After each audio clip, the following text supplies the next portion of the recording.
ये तो तुम्हारी योग्यता अंदर की बताएगी। अगर तुम्हें भोग प्रिय, संसार प्रिय है, तो फिर परमार्थ की तरफ कैसे चल सकते हो? आशा लगाए बैठे हो अगर भोगों की अभी भी, तो फिर मतलब बहुत ही दुर्भाग्य है। जब भगवान ने बचा दिया संसार के खेल से, तो फिर जीवन बर्बाद कर रहे हो। न ऐसे न वैसे रहे मजरे डो पाछलियो जो करी निर्वासित। अब होश में हो जाओ।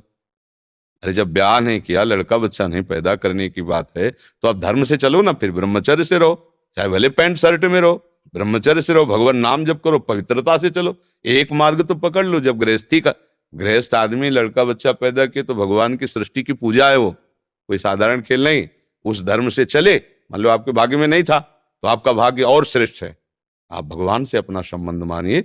उनको बेटा बना लो, उनको पिता बना लो, उनको माता बना लो, उनको भाई बना लो, मित्र बना लो, गुरु बना लो, शिष्य बना लो। तो इतने करुणामय है, किसी भी संबंध से आप उनसे प्यार करो वो राजी हैं।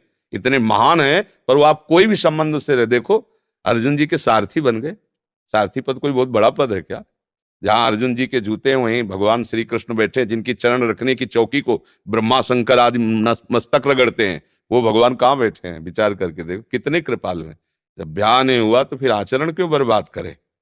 भाई ब्याह हुआ तो चलो, गृहस्थ धर्म में ऐसा है संतानोत्पत्ति रूपी क्रिया भगवान की पूजा के लिए। लेकिन जब वो मार्ग नहीं है, तो भले पैंट शर्ट में रहो, लेकिन सच्चाई से चलो फिर भगवत मार्ग में। नाम जप करो, पवित्रता से रहो। और जब ऐसे रहोगे तो तुम्हें पैंट शर्ट अच्छे नहीं लगेगा, फिर लगेगा कि भागो, संसार से भागो। विरक्त होकर के पूरा जीवन भगवान को अर्पित करते हुए भजन करो। पर अब इतना बड़ा समय व्यतीत कर दिया है, अब फाइनल के लिए अगर बैठे रहोगे तो मृत्यु फाइनल करेगी। आखिरी निर्णय वही देती है फिर। अब समय नहीं रह गया, पता नहीं कितने मिनट बाद कौन सा रोग प्रकट हो जाए। ये मंदिर है, व्याधि मंदिरम, कौन सा कैंसर, अभी होश खराब हो जाएंगे। गया। अब कुछ कमाई तो हुई नहीं भगवान नाम सत्यता की, तो एकदम लगेगा आप गया। और फिर भयंकर पीड़ाएं होती है रोग में, भयंकर। ऐसा नहीं कि तुमको नहीं आएगा, बड़े बड़ों को आता है, तो तुमको क्यों नहीं आएगा? इस जीवन में कुछ शुभ कर्म है, कुछ अशुभ कर्म है, दोनों का फल सबको भोगना पड़ता है, चाहे महात्मा हो चाहे दुरात्मा। महात्मा भगवान का आश्रय लेकर भोग कर पवित्र होकर भगवान को प्राप्त होता है। दुरात्मा भोग कर, भोग कर्म करके फिर नरकों को जाता है, फिर नीच योनियों में जाता है। तो संभाल लो, अभी बढ़िया जीवन है, खूब नाम जप करो। अगर तुम्हारे पास कुछ रुपया पैसा हो तो वृंदावन में एक कमरा ले लो, भिक्षा मांगो, विरक्त होकर रहो, अपना भजन करो।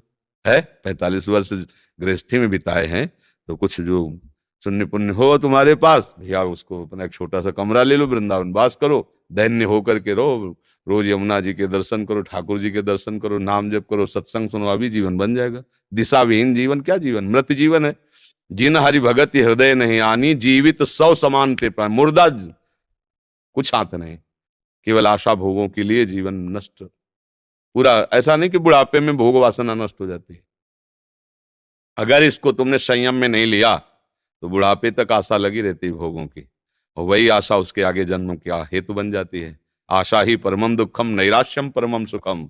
इस दुख रूपी आशा से हटो, वृंदावन वास करो, मांगो खाओ, नाम जप करो, कीर्तन करो, भगवान को जीवन समर्पित कर दो।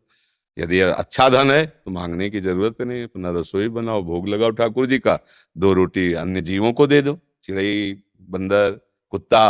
अरे वह भी आनंद आने लगेगा। मार्ग पकड़ो, एक मार्ग पकड़ लो, कुछ नहीं है, भरोसे पे निकल पड़ो। भाई गृहस्थी में रहे इसलिए तुम्हें उपाय बता रहे नहीं। अगर ऐसा जीवन होता कि भजन में जीवन होता, तो भगवान का भरोसा लेके निकल पड़े, उस नया साम्राज्य खड़ा कर देंगे। उनके लिए क्या है, एक क्षण में नई सृष्टि रच देंगे तुम्हारे लिए, तुम उनके दास हो, ऐसा भाव करो, सब व्यवस्था हो जाती है। ले